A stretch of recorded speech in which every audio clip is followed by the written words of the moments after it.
Només volia afegir una cosa. L'entusiasme de la gent de les Terres de l'Ebre. I que cada vegada que escolto algú de les Terres de l'Ebre que ve aquí i ens fa el discurs que, escolta, aquí hem lligat el maig del 68, Arles, Toulouse, ho hem lligat tot. Ho he trobat fantàstic.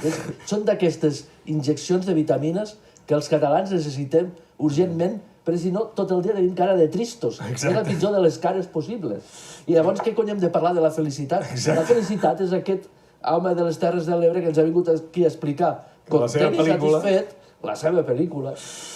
Avui s'ha començat a veure als cinemes la pel·lícula L'Espill. És obra del cineasta independent de les Terres de l'Ebre, Mario Pons, vinculada, que sigui indirectament, amb alguna de les efemèrides del dia i que té a veure amb la República. Vaja, la pel·lícula va una mica més enllà de la República, va passar la República, passar la Guerra Civil, però vaja, temem que sigui ell qui ens ho expliqui.